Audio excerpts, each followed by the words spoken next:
Hello dear students and welcome to my YouTube channel. आज की इस वीडियो के अंदर हम रेस्पिरेटरी डिसऑर्डर्स में से लोअर रेस्पिरेटरी ट्रैक के जो डिसऑर्डर्स हैं उनको डिस्कस करने जा रहे हैं। याद रखिएगा कि इससे पहले वाली वीडियो के अंदर हम अपर रेस्पिरेटरी ट्रैक के जो डिसऑर्डर्स थे जिसमें साइनोसाइटिस और ओटाइटिस मीडिया शामिल था उनको डिस्कस कर चुके हैं। अगर आपने वो वीडियो नहीं देखी तो प्लीज़ पहले आप वो वीडियो देख लें। आज की इस वीडियो के अंदर हम लोअर रेस्पिरेटरी ट्रैक डिसऑर्डर्स के ऊपर बात करेंगे और अपर रेस्पिरेटरी ट्रैक की तरह लोअर रेस्पिरेटरी ट्रैक के अंदर भी दो मेन डिसऑर्डर्स जो है वो सामने आते हैं या दो मेन डिसऑर्डर्स पाए जाते हैं। उनके नाम है जनाब, नंबर 1 नमूनिया, नंबर 2 ट्यूबरकुलोसिस। सो आज की इस वीडियो के अंदर हम नमूनिया और ट्यूबरकुलोसिस को डिस्कस करने जा रहे हैं। तो आइए वन बाय वन डिस्कस करते हैं। असूल वही है प्लीज, उसे आप नहीं भूलेंगे कि सबसे पहले हम किसी भी डिजीज या डिसऑर्डर्स का डेफिनेशन या तारफ देंगे कि वो है क्या, कहाँ वाक़या होती है। दूसरे नंबर पर हम उसकी काजेज बताएंगे। तीसरे नंबर पर हम उसकी सिम्टम बताएंगे। चौथे नंबर पर हम उसकी ट्रीटमेंट और अगर कहीं उसकी प्रिवेंशन है या उसके कुछ रिस्क फैक्टर हैं तो वो काजेज के साथ वो भी हम बता सकते हैं। तो आइए शुरू करते हैं जनाब। Number 1 नमूनिया। It is the inflammation of alveolar wall with fluid and pus in alveolar sacs of the one or both lungs. Lungs को हमने स्टडी किया, आपको याद होगा कि जो ट्रैकिया आगे जाकर दो हिस्सों में डिवाइड होता है, ब्रोंकाई, ब्रोंकाई आगे ब्रोंक्यूल्स, ब्रोंक्यूल्स आगे जाकर एंड होते हैं छोटी छोटी सेक के ऊपर। डायग्राम के ऊपर गौर करें, ये हमारा ट्रैकिया है, ट्रैकिया से दो ब्रोंकाई बनती हैं, ब्रोंकाई लंग्स में दाखिल होती हैं तो ब्रोंक्यूल्स बनते हैं और ब्रोंक्यूल्स का एंड जो है इस तरह छोटी छोटी अंगूर के गुच्छे की तरह बिल्कुल बारीक छोटी छोटी हवाई थैलियों पर खत्म होती हैं। इनका नाम एल्वियोलाई है, ठीक है। और एल्वियोलाई से हमें पता है कि जो ऑक्सीजन होती है वो हमारे ब्लड में ट्रांसफर हो जाती है और कार्बन डाइऑक्साइड वहां से निकलकर हमारी लंग्स में आ जाती है ताकि वो बाहर एक्सहेल हो सके। लेकिन नमूनिया के अंदर क्या हो जाता है कि इन एल्वियोलर सैक के ऊपर, यहां डायग्राम पे गौर करें, नॉर्मली ये एल्वियोलर सैक ऐसे होते हैं जिनके अंदर जगह खाली होती है और एयर इनमें पहुंचती है। लेकिन जब नमूनिया का मरीज जो है उसकी ये जो नालियां होती हैं इनके अंदर इतनी ज्यादा म्यूकस और इवन फ्लूइड बनना शुरू हो जाता है, पस बनना शुरू हो जाती है कि वो जाकर इस तरह इन थैलियों को फिल्ड कर देती है। अब नॉर्मली ये खाली होती है तो इनमें हवा दाखिल होती है, अब ये फिल्ड हो गई तो क्या हो गया, अब जनाब हवा उन एल्वेलाई के अंदर दाखिल नहीं हो पा रही। कुछ खाली है और ज्यादातर के अंदर या कुछ के अंदर, अगर डिपेंड करता है कितना सीवर है जो है वो नमूनिया, तो इन एल्वेलर सैक की जो वॉल्स हैं उनकी इन्फ्लेमेशन हो जाती है, फिर उनके ऊपर पस जमा हो जाती है, फ्लूइड जमा हो जाता है। इस प्लस और फ्लूइड की वजह से पेशेंट को जो है वो सांस लेने में शदीद तंगी होती है, चेस्ट कंजेस्टेड हो जाती है और बेचैनी और बहुत सारी अलामत पैदा हो जाती हैं जिनको आगे हम स्टडी करने जा रहे हैं। काजेज एंड रिस्क फैक्टर को देखते हैं। यहां देखें रिस्क फैक्टर आ गया। मैंने आपको बताया था कि कुछ डिजीज के अंदर अगर ट्रीटमेंट ना की जाए तो बहुत सारे रिस्क फैक्टर सामने आ सकते हैं, उनको भी डिस्कस करेंगे। There are more than 30 different causes of pneumonia. बहुत ही अहम बात है कि नमूनिया की तकरीबन 30 से ज्यादा वजूहात हैं। याद रखिएगा, जब कोई अहम वर्ड हो उसे इस तरह आप अंडरलाइन भी कर सकते हैं, अलग पेन से लिख सकते हैं।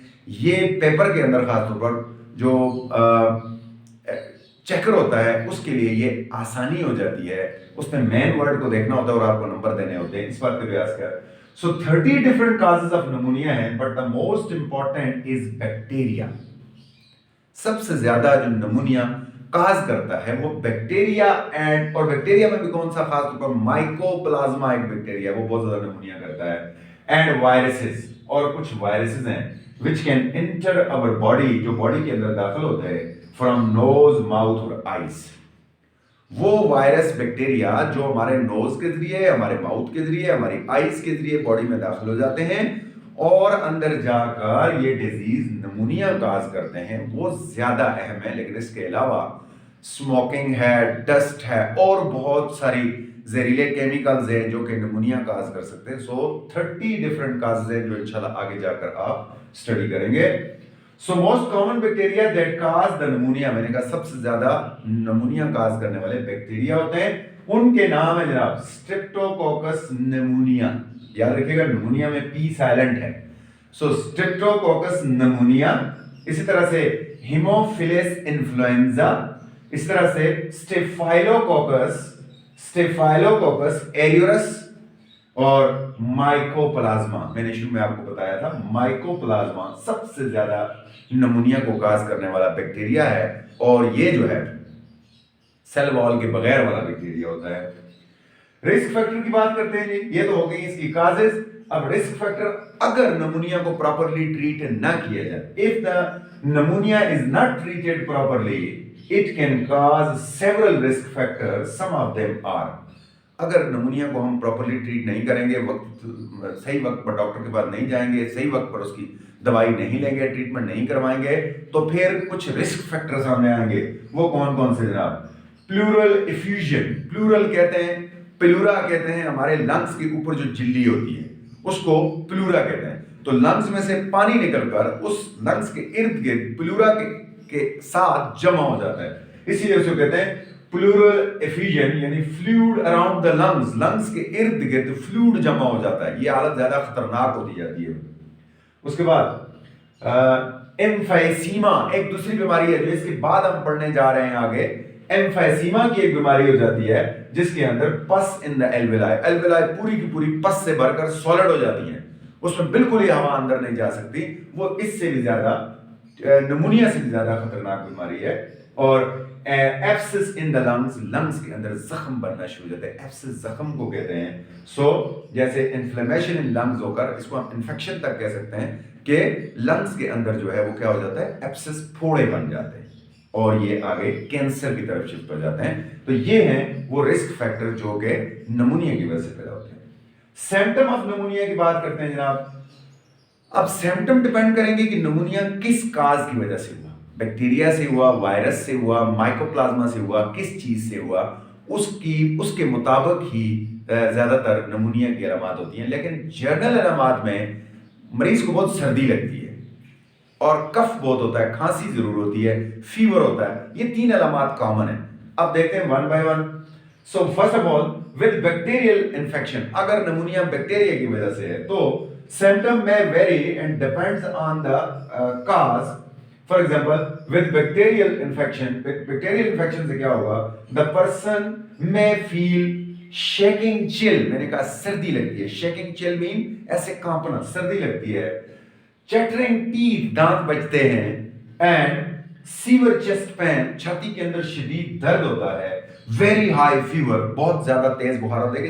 तीनों बातें मैंने आपको बता दी, सर्दी लगती है, बहुत शदीद सर्दी लगती है, चेस्ट में पेन होता है, दर्द होता है, और जनाब हाई फीवर होता है, स्वेटिंग, रात अमूमन पसीना आता रहता है बार बार, एंड रैपिड ब्रीथिंग, सांस जल्दी जल्दी लेता है क्योंकि सांस अंदर जा नहीं रही है, ठीक है, ऑक्सीजन प्रॉपर अंदर नहीं पहुंच रही है, इसलिए जो ब्रीथिंग रेट है वो फास्टर हो जाता है, रैपिड हो जाता है।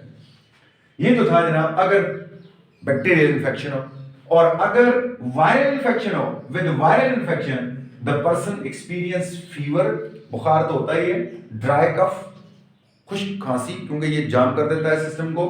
उसके बाद मसल पेन, मसल में दर्द होता है क्योंकि ऑक्सीजन नहीं पहुंच रही, और मसल फीटिंग भी हो जाते हैं, मसल में जब ऑक्सीजन नहीं पहुंचती तो वो पेन करना शुरू कर देते हैं, इसी तरह से, एंड वीकनेस, और बहुत ज्यादा कमजोरी सामने आती है। याद रखिएगा कि ये बहुत इंपॉर्टेंट क्वेश्चन है क्योंकि कोरोना भी निमोनिया की एक किस्म है, राइट। जो कोरोना का वायरस है उसकी वजह से भी जो अलामत सामने आती हैं वो भी तकरीबन निमोनिया जैसी आती हैं। उसमें भी पेशेंट सांस में तंगी महसूस करता है, बहुत वीकनेस हो जाती है, और उसके भी मसल पेन करते हैं।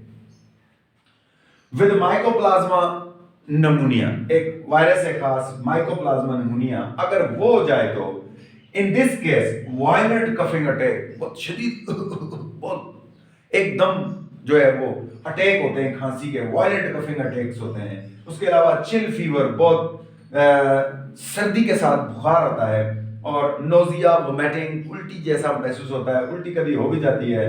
स्लो हार्ट बीट, अब यहां जाकर हार्ट काम करते करते थक जाता है मसलसल तेज होने से, और वो भी स्लो होने लगता है, उसकी स्पीड में भी फर्क आने लगता है। Bluish colour to the lipids, lips. अब चूंकि ऑक्सीजन की कमी हो रही है तो लिप्स को देख लें, नेल को देख लें, खासतौर पर ये कंडीशन बच्चों में ज़्यादा होती है, और उनके लिप्स जो है वो ब्लूइश हो जाते हैं, क्योंकि वहां ब्लड में ऑक्सीजन की कमी हो रही है, और डीऑक्सीजनेटेड ब्लड हमें पता है कि ब्लूइश होता है, उसकी कमी हो जाती है ऑक्सीजन की, और लिप्स ब्लूइश हो जाते हैं, नेल ब्लूइश हो जाते हैं due to the lack of oxygen, oxygen की कमी की वजह से। ट्रीटमेंट की बात करते हैं, it depends upon the severity of the symptoms, जिस चीज से निमोनिया हुआ है, राइट, उसके ऊपर डिपेंड करता है, लेकिन ज्यादातर केसेस में mostly antibiotics are used to treat the pneumonia. और इसके अलावा निमोनिया के अंदर जो नेबुलाइजेशन है या फिर डीकंजेस्टेंट हैं, वो भी किसी हद तक फायदेमंद साबित होते हैं, जो कि वक्ती तौर पर एल्वेलाई को डायलेट कर सकते हैं, ठीक है, लेकिन एंटीबायोटिक से ही ज्यादातर इसका इलाज किया जाता है। तो ये था जनाब आज का जो है वो निमोनिया के ऊपर बात। अब बात करते हैं दूसरी बीमारी के ऊपर, जो है tuberculosis. Second one is tuberculosis. Tuberculosis क्या है जनाब? It is a highly contagious chronic bacterial infection of lungs. TB consider किया जाता है कि बहुत पुरानी बीमारी है, ठीक है, और कंटीजियस से मुराद ये है कि ये फौरन एक आदमी से दूसरे आदमी को लगती है। अगर एक रूम में रहने वाले रूममेट 3 4 5 इकट्ठे रह रहे हैं, स्टूडेंट हॉस्टल में 3 4 5 इकट्ठे रह रहे हैं, तो उनको एक को टीबी हो जाए तो बहुत जल्द ही दूसरों को लग जाती है, इसलिए इसे कंटीजियस कहा जाता है, और है bacterial infection of lungs, lungs के ऊपर बैक्टीरिया का इन्फेक्शन। काजेस की बात करते हैं, TB is caused by a single bacterium called Mycobacterium tuberculosis. ये बड़ी अहम बात है, ये सिर्फ एक ही बैक्टीरिया से होती है, उसका नाम है mycobacterium tuberculosis. So that can transmit from person to person. खास बात, कोरोना जैसे लग रहा था कि एक आदमी से दूसरे आदमी में ट्रांसफर हो सकता है, इसीलिए मैंने इसको कंटीजियस कहा था कि ये एक आदमी से दूसरे आदमी के साथ खाना खाने से, इवन उसके साथ रहने से, उसकी सांस लेने के जरिए या छींकने से, या जनाब उसकी इस्तेमाल की हुई चीजें इस्तेमाल करने से, ये इवन जानवरों से, अगर किसी गाय वगैरह को है तो उसके मिल्क में भी इंसान तक ट्रांसफर हो सकता है। सो ये जो है वो easily person to person transmit हो सकता है। रिस्क फैक्टर ऑफ टीबी की बात करते हैं, अगर टीबी को हम ट्रीट ना करें, following are the common risk factor of TB, तो इससे एचआईवी हो सकता है। HIV infection, low socio economic status, ठीक, एचआईवी जो है वो, अच्छा यहां पर रिस्क फैक्टर टीबी के बताए हुए हैं कि किन वजूहात की बिना पर टीबी ज्यादा हो सकता है, तो वो है जनाब, अगर किसी को एचआईवी है तो उसको टीबी जल्दी हो जाएगा, क्योंकि एचआईवी हमारी इम्यूनिटी को कमजोर कर देती है। लो सोशो इकोनॉमिक स्टेट, अगर आदमी गरीब है, घर में बहुत ज्यादा गंदगी है, बहुत इकट्ठे होकर रह रहे हैं, उनका सोशो इकोनॉमिक्स जो स्टेटस है, लिविंग का तरीका है वो साफ नहीं है, तो वहां टीबी ज्यादा होने का चांस है। होमलेस, वो लोग जिनके अपने घर नहीं होते, गलियों वलियों में सो जाते हैं। अच्छा जी, क्राउडेड लिविंग कंडीशंस, जहां पर एक ही घर में मैंने कहा बहुत सारे लोग रह रहे हो। Disease that weaken the immune system, जैसे मैंने आपको एचआईवी की मिसाल दी कि वो बीमारियां जो कि हमारे इम्यून सिस्टम को वीक कर देती हैं, वो भी टीबी को प्रमोट करती हैं। Migration from the country with large number of cases, अगर कोई इस ऐसे मुल्क से आया है जहां पर पहले से बहुत सारे केसेस मौजूद हैं, तो उसके अंदर टीबी का वायरस आ सकता है, टीबी उससे और ज्यादा फैल सकती है। एंड हेल्थ केयर वर्कर, और वो लोग खासतौर पर डॉक्टर्स, नर्सेज जो कि मरीजों का इलाज कर रहे होते हैं, उनको टीबी बहुत जल्दी हो सकता है ना। सिम्टम की बात करते हैं, 5 बड़ी सिम्टम्स हैं। लॉस वेट, वजन गिरता जाता है। लॉस ऑफ एनर्जी, आदमी की एनर्जी बिल्कुल लो होती जाती है, उसकी हिम्मत जवाब दे जाती है। लॉस ऑफ एपिटाइट, भूख नहीं लगती। फीवर, हल्का हल्का फीवर रहता है और वो जाता ही नहीं है कभी भी 2 हफ्ते उससे ज्यादा। रिप्रोडक्टिव कफ, ये सबसे अहम इलामत है कि मरीज को खांसी होती रहती है हल्की हल्की, जाती नहीं। 1 हफ्ता, 2 हफ्ते, 4 हफ्ते, याद रखें किसी को भी अगर 2 हफ्ते से ज्यादा खांसी हो तो उसका टीबी का टेस्ट कराना चाहिए। इस तरह से नाइट स्वेटिंग, रात को उसे पसीना आता है कमजोरी की वजह से। तो ये है जनाब वो 5-6 अलामात जो कि टीबी में बहुत कॉमन है। ट्रीटमेंट की बात करते हैं, it can be treated with the course of antibiotic and for several month, कभी 3 मंथ के लिए, कभी 6 मंथ के लिए, कभी 9 मंथ के लिए टीबी के लिए एक प्रॉपर एंटीबायोटिक का कोर्स आ चुका है। अगर वो कोर्स कराया जाए तो मरीज इससे इजीली ठीक हो सकता है। टीबी अब काबिल इलाज है, ये लाइलाज मर्ज नहीं है। Most common used the medicines which are most commonly used for the TB are the isoniazid and rifampicin। rifampicin और isoniazid जो हैं ये दो बड़ी अहम मेडिसिन हैं जो ज़्यादा टीबी के लिए इलाज के लिए इस्तेमाल की जाती हैं। अब इसकी कुछ प्रिवेंशन भी है जी, कुछ एहतियात भी ज़रूरी हैं। कौन कौन सी? Number 1 vaccinating children with BCG injection. BCG इसका बड़ा मशहूर इंजेक्शन है। इसके जरिए जो है वैक्सीन है, इसके जरिए बच्चों को ये वैक्सीन दे दिया जाए, इन्फेंट को ये इस वैक्सीन दे दी जाए तो टीबी का जो रिस्क फैक्टर है वो कम हो जाता है। आइसोलेटिंग इन्फेक्टेड पर्सन, जिन लोगों को टीबी हो सकी है उन्हें अलग कर दें फौरन। अगर लिविंग रूम में 2-3 लोग रह रहे हैं तो उसे अलग कर दें, आइसोलेट कर दें, अलग जगह में रहने की जगह दें, उसकी तमाम चीज़ें, खाने पीने की अशिया, पहनने की अशिया को अलग कर दें। उसके बाद improving the hygienic conditions and housing, जैसे सफाई का ख्याल रखें, हाउसिंग का ख्याल रखें। अगर क्राउडेड बहुत ज़्यादा हाउस है तो लोग थोड़े हो जाए उसमें से।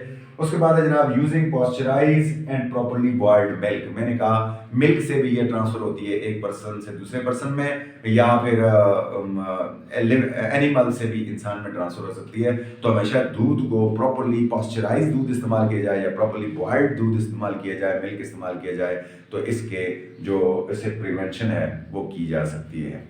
तो ये था जनाब आज का शॉर्ट सा लेक्चर। होप आपको समझ आया होगा। अपना ख्याल रखिएगा, इजाज़त दीजिए, अल्लाह हाफ़िज़।